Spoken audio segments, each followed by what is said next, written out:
মেঘের রুম থেকে বেরিয়ে আবির নিচে এসে ডাইনিং টেবিলে বসেছে। মিম, মেঘ, তানবীর কেউ নেই। কেমন যেন সুস্থির পরিবেশ। মিম বা মেঘ না থাকলে আদিও যেন চুপচাপ থাকে। অসুস্থতার কারণে 2-3 দিন আবির রুমেই খেয়েছে, তাই তেমন কোনো কিছু উপলব্ধি করেনি। কিন্তু খাবার টেবিলে মেঘ নেই, এতেই যেন বুকটা কেঁপে উঠল আবিরের।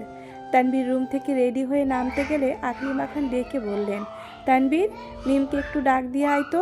গত সপ্তাহে মিম ওপরের রুমে শিফট হয়েছে, তবে এখনও মন তার নিচেই পড়ে থাকে। ক্ষণে ক্ষণে ভাইকে আর মাকে দেখতে ছুটে আবার ওপরে আসলে মেঘের রুমে যায়, আবার নিজের নতুন রুম গোছায়। তানবীর মিমের দরজায় এসে ডাকলো, মিম খাবি না? মিম জবাব দিল, আসছি ভাই। তানবীর এসে খেতে বসেছে। কিছুক্ষণ পর মিমও এসেছে। মোজাম্মেল খান আবিরের দিকে তাকিয়ে বললেন, তুমি কি আজও বাইকে যাওয়ার চিন্তা ভাবনা করছো? আবির কিছু বলার আগে ইকবাল খান বলে উঠলেন, না না, আবির আমার সাথে যাবে। আলী আহমেদ খান গম্ভীর কণ্ঠে বললেন, সেই ভালো, তুই নিয়ে যাস। ওর তো আবার আমাদের সাথে আমাদের গাড়িতে চলাফেরা করতে সমস্যা। আবির চটজলদি খাওয়া শেষ করলো। যাওয়ার আগে স্বাভাবিক কণ্ঠে বলল, আপনারা টাইম মতো চলে আসবেন প্লিজ। তানবীরের দিকে চেয়ে বলল, তুই কি এখন যেতে পারবি? তানবীর জবাব দিল, একটু পরে যাব। আবির শান্ত স্বরে বলল, ঠিক আছে, তাড়াতাড়ি চলে আসিস। আর বাইকের চাবি রুমে আছে, নিয়ে আসিস। তানবীর হাসি মুখে মাথা নাড়ল। আলী আহমেদ খান, মোজাম্মেল খান, ইকবাল খান থেকে শুরু করে রাকিব, রাসেল ও আব্বু, চাচ্চু যারা ছিলেন তারা সকলেই এসেছেন। অফিসের কলিগদের সহ সকলকে দুপুরে খাওয়ানো হয়েছে। আবিরের একজন পরিচিত ছোট ভাই, নাম মিরাজ, তাকে আবিরের পিএস হিসেবে নিযুক্ত করা হয়েছে। সারাদিনের ব্যস্ততা শেষে যখন ঢাকার বুকে সন্ধ্যা, তখন তানবীরের সঙ্গে বাড়ি ফিরেছে আবির, সাথে কয়েক প্যাকেট বিরিয়ানি। বাসায় ঢুকে তানবীর বিরিয়ানিগুলো সবাইকে দিতে ব্যস্ত হলো। আবির একটা প্যাকেট নিয়ে সিঁড়ি দিয়ে উঠে মেঘের রুমে চলে গেল। মেঘ পাশ ফিরে ফেসবুকে ভিডিও দেখছিল। আবির গলা খাঁকড়ি দেওয়াতে পেছনে ঘুরেছে। আবির বিরিয়ানির প্যাকেট এগিয়ে দিয়ে ছোট্ট করে বলল, তোর জন্য এনেছি, খেয়ে নিস। মেঘ কপাল কুঁচকে প্রশ্ন করল, কি এতে? আবির উত্তর দিল, বিরিয়ানি। মেঘ শুধু বলেছে, আমার তো। আবির সঙ্গে সঙ্গে বলে উঠল, আমি জানি তোর বিরিয়ানির থেকেও কাচ্চি অনেক বেশি পছন্দ, কিন্তু সব দিক বিবেচনা করে অফিসে বিরিয়ানি দেওয়া হয়েছে। আজ এটা খেয়ে নে, আমি অন্যদিন তোর জন্য কাচ্চি নিয়ে আসবো। মেঘ আর কিছু বলল না। আবিরও বিরিয়ানি রেখে নিজের রুমে চলে গেছে। 2-3 দিন কেটে গেল। আবিরের ব্যস্ততা এখন দ্বিগুণ বেড়েছে। 2 অফিসের সিইও এর দায়িত্ব পালন করা চারটেখানি কথা নয়। তারপরেও কোনো কাজেই ফাঁকি দেয় না ছেলেটা। নিজেকে প্রতিষ্ঠিত করার ঝোঁক মাথাচাড়া দিয়ে বসেছে। শত ব্যস্ততার মাঝেও প্রতিদিন ফজরের নামাজ পড়ে বাসায় ফিরে নিজের ভালোবাসার মানুষটাকে ঘুমন্ত অবস্থাতেই দেখে যায়। হালিমা খান ইদানিং মেঘের সাথে থাকায় আবিরের সুবিধাই হয়েছে। হালিমা খান ফজরের নামাজ পড়তে নিজের রুমে চলে যান, তারপর রান্নার ব্যবস্থা করেন। এই ফাঁকে আবির মেঘকে দেখে ছাদে চলে যায়। 2-3 দিন যাবৎ বাসায় ফেরার সময় মেঘের জন্য এটা সেটা খাবার কিনে নিয়ে আসে। একদিন মেঘের জন্য চিপস কিনতে গিয়ে মহা মুসিবতে পড়ে গেল আবির। আবির দোকানদারকে বলেছে চিপস দেন। দোকানদার জিজ্ঞেস করছে কোনটা দিব, কম করে হলেও 20-30 জাতের চিপস। আবির হাঁ হয়ে তাকিয়ে আছে। মেঘের পছন্দের 2টা চিপসের নাম আবির জানতো, কিন্তু অন্য কোনো কোম্পানির চিপস পছন্দ করে তা আবিরের অজানা ছিল। তাই দোকান থেকে সব ব্র্যান্ডের চিপস 2টা করে মোটামুটি 1 বস্তা চিপস নিয়ে মেঘের রুমে হাজির হলো। ভাগ্যিস সময়টা তখন বিকেল ছিল, ড্রয়িং রুমে কেউ ছিল না। এত চিপস দেখে মেঘ অগার মতো চেয়ে থেকে শোধালো, আপনি কি চিপসের ব্যবসা শুরু করেছেন? আবির স্বভাবসুলভ গম্ভীর কণ্ঠে উত্তর দিলেন, তোর পছন্দের চিপস কোনগুলো বের কর। এত এত চিপসের ভিড় থেকে 5টা পছন্দের চিপস বের করে বলল, এইগুলোই আমার পছন্দ। আবির ভারী কণ্ঠে বলল, বাকিগুলো টেস্ট করতে পারিস, ভালো লাগলে পছন্দ লিস্ট বাড়াবি, আর ভালো না লাগলে মিম আর আদিকে দিয়ে দিস। বৃহস্পতিবার সকালে আবির অফিসে যাওয়ার পথে মিমকে ডেকে ছাদের চাবি দিয়ে বলল, মেঘের শরীর ভালো থাকলে ওরে নিয়ে একটু ছাদে যাস। মিম চাবি নিয়ে উত্তর দিল, ঠিক আছে ভাইয়া। আবির অফিস থেকে ফেরার পথে মেঘের কোচিং আর টিউশন থেকে এই সপ্তাহের সকল নোট আর পরীক্ষার প্রশ্নগুলো এনে মেঘের রুমে টেবিলের ওপর রেখে নিজের রুমে চলে গেছে। মিম আর মেঘ ছাদে ঘুরে ঘুরে ফুল গাছগুলো দেখছিল। নয়নতারা কুড়িয়ে দুই বোন দুটো কানে গুজে কয়েকটা ছবিও তুলেছে, আর এটা সেটা হাজারো গল্প করছে। এক সপ্তাহে মেঘের শরীর কিছুটা সুস্থ হয়েছে, তবে মায়ের ঘন্টায় ঘন্টায় আনা খাবার খেতে হচ্ছে। আবিরও এটা সেটা নিয়ে আসে। মোজাম্মেল খান অথবা আলী আহমেদ খান রুটি, কলা, ফল নিয়ে আসে। তানবীর রাতে ফেরার সময় যা চোখের সামনে পড়ে তাই নিয়ে আসে। খেতে খেতে আর শুয়ে থাকতে থাকতে ক্লান্ত হয়ে গেছে। বেশ খানিকটা সময় ছাদে ঘোরাঘুরি করে নিচে এসে যে যার রুমে চলে গেছে। মেঘ রুমে ঢুকতেই চোখ পড়ল টেবিলের ওপর রাখা প্রশ্ন আর সিটের দিকে। এইগুলো নিয়ে উল্টিয়ে পাল্টিয়ে দেখলো। বুঝতে বাকি নেই যে এগুলো আবির ভাই এনেছেন। মেঘ সন্ধ্যার পরে পড়তে বসেছে। অসুস্থতার ফলে এক সপ্তাহ যাবৎ বই নিয়ে বসতেই পারছিল না মেয়েটা।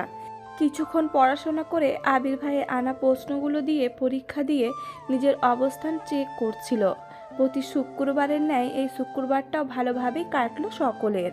আবির আসরের নামাজ পড়ে করিডোর দিয়ে নিজের রুমের দিকে যাচ্ছিল। হঠাৎই সামনে পড়ল মেঘ। একটা স্কাই ব্লু কালারের জামার সাথে সাদা ওড়না গলায় পেঁচিয়েছে।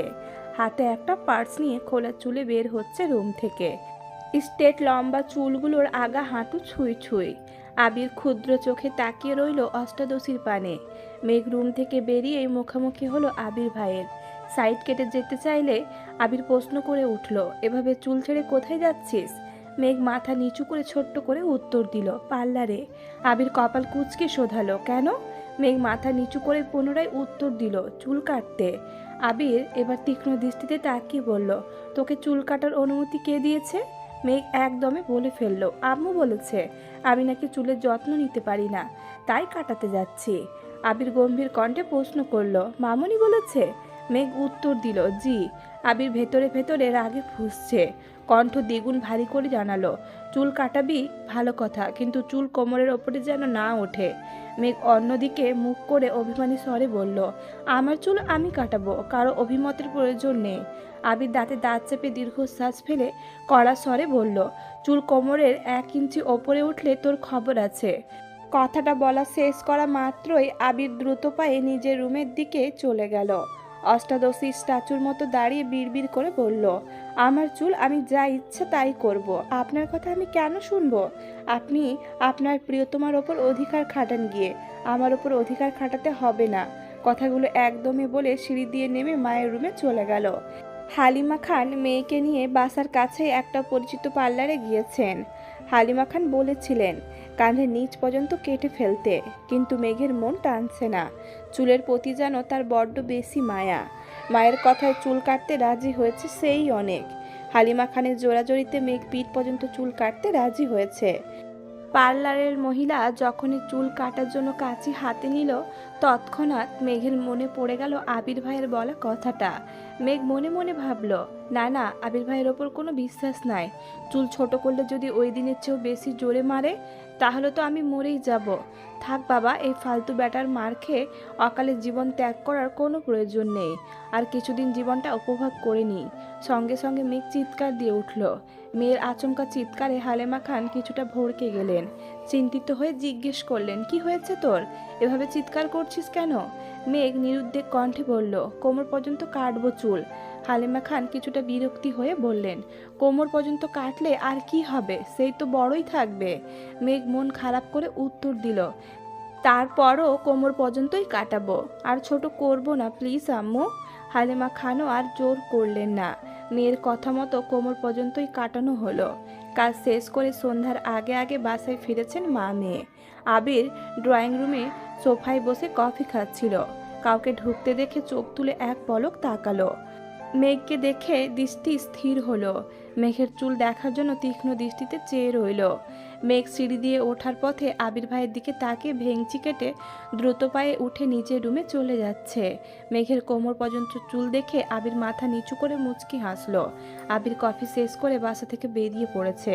প্রতি শুক্রবারের মতো মাগরিবের নামাজ পড়ে বন্ধুদের সাথে আড্ডা দিতে চলে গেছে। বাসায় ফিরতে ফিরতে 11টা বেজে গেছে। শনিবারে ডাইনিং টেবিলে নাস্তা করছিল সকলেই। তখনই মেঘ নেমে আসছে। যাচ্ছে। চঞ্চল পায়ের নুপুরের ঝনঝন শব্দে আবির চাইল সিঁড়িতে। চুল ছোট করাতে যেন অন্যরকম সুন্দর লাগছে তার অষ্টাদশীকে। কোমরে পড়া চুলগুলো হাঁটার সঙ্গে সঙ্গে এদিক সেদিক নড়ছে। আবির সঙ্গে সঙ্গে দৃষ্টি নামিয়ে খাওয়ায় মনোযোগ দিল। মেঘ কাছাকাছি আসতেই আলী আহমেদ খান প্রশ্ন করলেন, এখন শরীর কেমন? মেঘ একগাল হেসে উত্তর দিল, আলহামদুলিল্লাহ ভালো বড় আব্বু। তানবীর কয়েক সেকেন্ড তাকে প্রশ্ন করলো, চুল কাটাচ্ছিস নাকি? এবার যেন সকলের দৃষ্টি মেঘের চুলের দিকে গেল। কেউ কিছু বলল না। মেঘ ছোট করে উত্তর দিল, হ্যাঁ। তানবীর হুট করে বলে উঠল, ভালোই করেছিস, লম্বা চুলে তোকে শেওড়া গাছের পেত্তির মতো লাগতো। কথাটা বলে তৎক্ষণাৎ তানবীর জিহ্বায় কামড় দিয়ে মাথা নিচু করে ফেলল। বাড়ির সকলে যে এখানে আছে সেটা তানবীরের মনেই ছিল না। মেয়ে গাল ফুলিয়ে শ্বাস ছেড়ে ভাইয়ার দিকে সূক্ষ্ম নজরে তাকিয়ে রইল। তারপর ভেঙচি কেটে চুপচাপ আবির ভাইয়ের বিপরীতে বসে নাস্তা খাওয়া শুরু করলো। মোজাম্মেল খান রাগী স্বরে বললেন, নিজের বোনকে পেতনির সাথে তুলনা করছো? বাহ। ততক্ষণে আলী আহমেদ খান খাবার শেষ করে উঠে গেছেন। ইকবাল খান হাসি মুখে বললেন, তানবীর মজা করে বলেছে, বাদ দাও তো ভাইয়া। মোজাম্মেল খান কঠিন স্বরে বললেন, আমার মেয়েকে নিয়ে কেউ যেন এরকম মজা আর না করে। আমার মেয়ের তুলনা শুধু পরীর সঙ্গেই সম্ভব। কথাটা বলেই মোজাম্মেল খান রাগে ফুঁসতে ফুঁসতে চলে যাচ্ছেন। এদিকে বাবার কথায় খুশিতে মেঘ সশব্দে হেসে উঠল। বাবার যাওয়ার দিকে তাকিয়ে তানবীর বিড়বিড় করে বলল, পেতনি তো তবু গাছে থাকে, পরী হয়ে কোন দেশ বিদেশে ঘুরবে, তখন তো খুঁজেও পাবে না। ইকবাল খান কিছুটা হেসে স্বাভাবিক কণ্ঠে বলল, ভাইয়ার সামনে এসব উল্টাপাল্টা মজা করিস না, এসব মজা ভাইয়া নিতে পারে না। তানবীরও আর কথা বাড়ালো না। ইকবাল খান খাবার খেয়ে উঠে পড়েছেন। আবির যেন নীরব দর্শক, এক হাতে ফোনে কি চেক করছেন, অন্য হাতে খাবার খাচ্ছেন। মেঘও মনোযোগ দিয়ে খাবার খেতে ব্যস্ত। মিম হঠাৎই বলে উঠল, আপু জানো কি হয়েছে? মেঘ ঘাড় ঘুরিয়ে মিমের দিকে তাকিয়ে বলল, কি হয়েছে? আবিরও ফোন থেকে দৃষ্টি সরিয়ে মিমের দিকে চাইল। মিম আবিরকে দেখে ঢোক গিলে ছোট্ট করে বলল, পরে বলবো নে। মেঘ বলে উঠল, কি হয়েছে বল। আবির মেঘের দিকে তাকিয়ে থমথমে কণ্ঠে বলল, চুপচাপ খেতে পারিস না?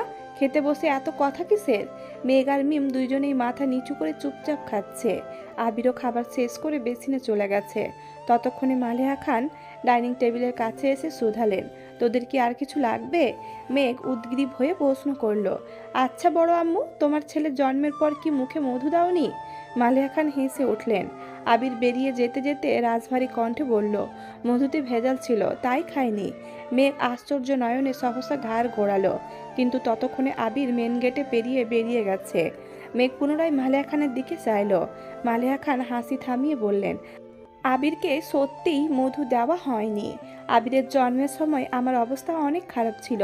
তখন বাড়িতে দুইজন ডাক্তার ছিল, কখন কি সমস্যা হয় সেই জন্য। আর ডাক্তাররা কি মধু খেতে দিবে নাকি? বারবার নিষেধ করা হয়েছে, কোনো প্রকার মধু পানি খাওয়ানো যাবে না।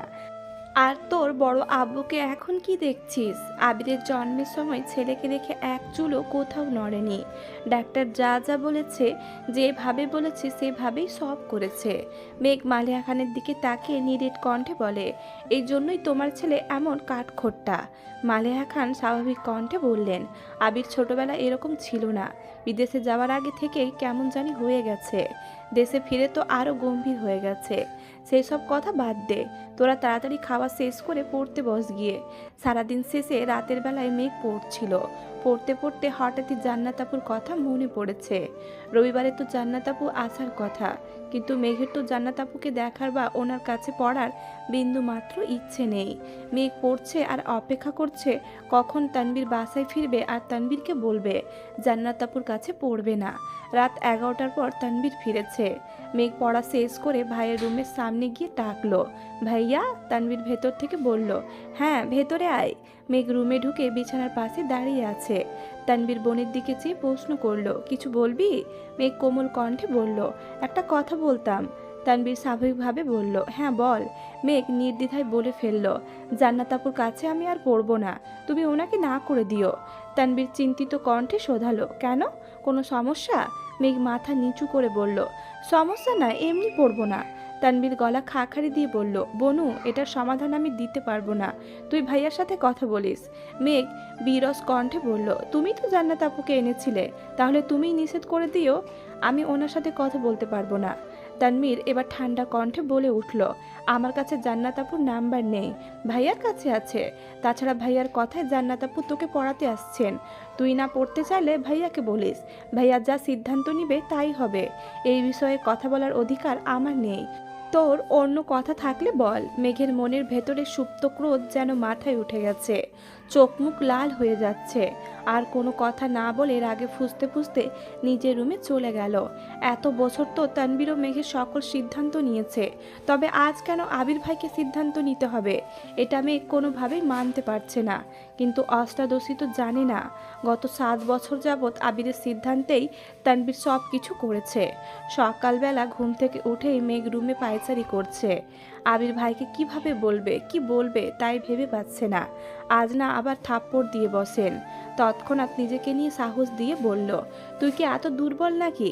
দীর্ঘ সময়ের পায়চারিতে মেঘের নাকের ডগায় বিন্দু বিন্দু ঘাম জমে গেছে, যা মুক্তার ন্যায় চিকচিক করছে।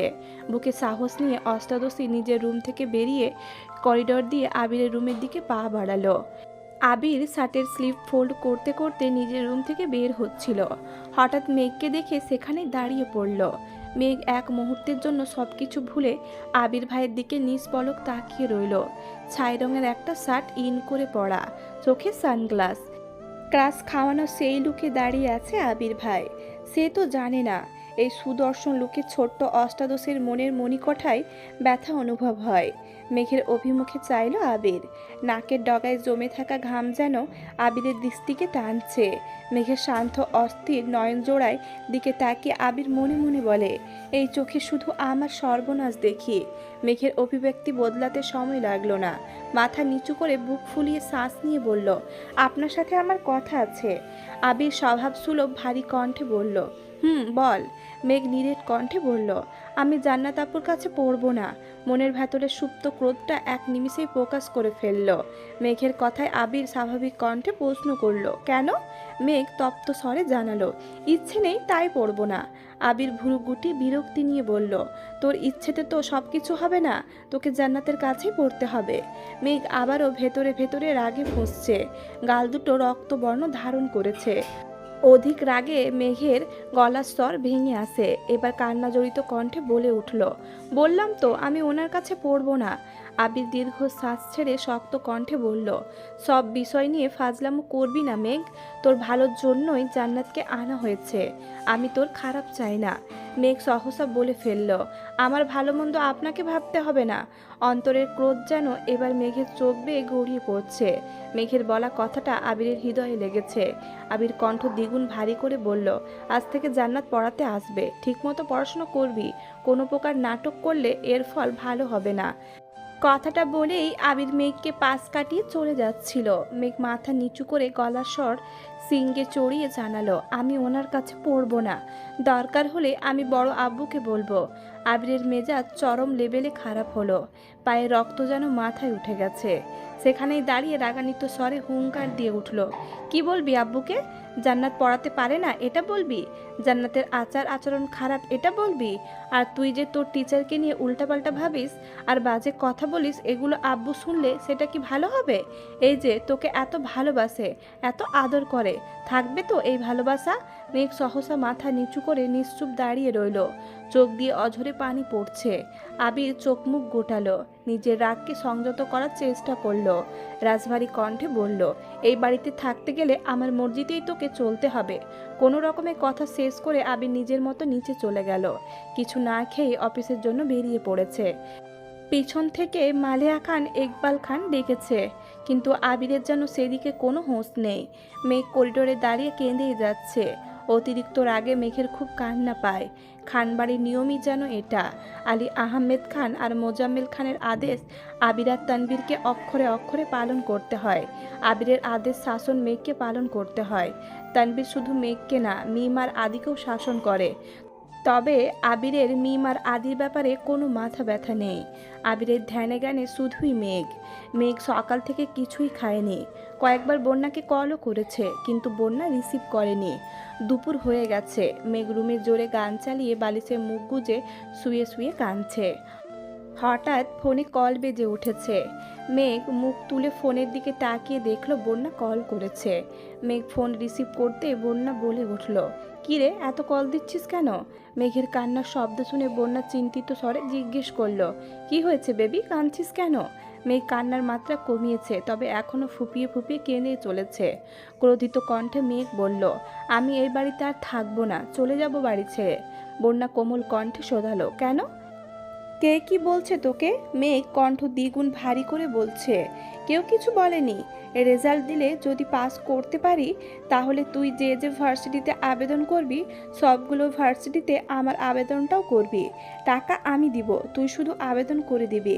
তারপর পরীক্ষার সময় একসাথে গিয়ে দুইজনে পরীক্ষা দিব। বাংলাদেশের যে জায়গাতে চান্স পাবো সেখানেই ভর্তি হব। তারপরও এই বাড়িতে আমি থাকবো না। বন্যা, সেসব পরে দেখা যাবে, আগে তুই বল হয়েছে কি? মেঘ রাগান্বিত কণ্ঠে বলা শুরু করলো, কি হয়েছে জানি না, আমি এ বাড়িতে থাকবো না, এটাই মূল কথা। একবার শুধু কোথাও চান্স পাই, দরকার হলে টিউশন পড়িয়ে আমি পড়াশোনা করব। তারপরেও চাকরি করব। আব্বু আম্মুকে আমার কাছে নিয়ে যাব। আব্বু না গেলে শুধু আম্মুকেই নিয়ে যাব। তবু আমি এই বাড়িতে থাকবো না। যে যার মতো শুধু নিজেদের মর্জি আমার ওপর চাপিয়ে দেয়। এত বছর সহ্য করেছি, এখন জীবনে আরেক হিটলারের আবির্ভাব হয়েছে। আমার জীবনটা তছনছ করে দিচ্ছে। উনি যা বলবেন তাই মানতে হবে, যেভাবে বলবেন সেভাবেই চলতে হবে। কেন আমি ওনার কথা মেনে চলবো না? তুই আবেদন না করে দিলে বলিস, আমি নিজে নিজেই করব। বাই। একদমে কথাগুলো বলে ফোন কেটে বিছানার পাশে ফোন ফেলে আবারও বালিশে মুখ গুজে কাঁদছে। বন্যা আহামুকের মতো বসে রইল। কি এমন হয়েছে যে মেঘ সব ছেড়ে ছুড়ে চলে যেতে চাইতেছে? কিছুই তার মাথায় ঢুকছে না। আবির মেঘের রুমে দরজায় দাঁড়িয়ে মেঘের বলা প্রত্যেকটা কথা শুনেছে। আবির দাঁত পিষে ক্ষিপ্ত দৃষ্টিতে চেয়ে আছে মেঘের দিকে। আবিরের এক হাতে কাচ্চির প্যাকেট, অন্য হাতে চোখ থেকে খোলা সানগ্লাসটা মুষ্টিবদ্ধ করে চেপে ধরে আছে। সানগ্লাস ভেঙে শুধু হাত কাটার অপেক্ষা। সকালে মেঘকে ঝেড়ে অফিসে যাওয়ার পর থেকে আবিরের মন ছটফট করছিল। কোনোভাবেই কাজে মন দিতে পারছিল না। বাধ্য হয়ে অফিস থেকে বেরিয়ে জ্যাম পেরিয়ে অষ্টাদশীর পছন্দের রেস্টুরেন্ট থেকে কাচ্চি নিয়ে বাসার দিকে রওনা দিয়েছিল। মেঘ স্পেশাল কিছু রেস্টুরেন্ট ব্যতীত অন্য কোথাও থেকে কাচ্চি খায় না। গত সপ্তাহে আবিরের কাজের ব্যস্ততার ফলে সে রেস্টুরেন্ট থেকে কাচ্চি নিয়ে খাওয়ানোর সময় সুযোগ হয়ে ওঠেনি। তাই আজ সব কাজ ফেলে বেরিয়েছিল। কিন্তু যাকে সে নিজের থেকেও বেশি ভালোবাসে সেই অষ্টাদশী তাকে ছেড়ে চিরতরে দূরে চলে যাবার প্ল্যান করছে। এটা শুনে যেন আবিরের মাথায় আকাশ ভেঙে পড়েছে, হৃদয় কেঁপে উঠেছে। নিজের অজান্তেই মনে মনে বলল, এত ঘৃণা করিস আমায়?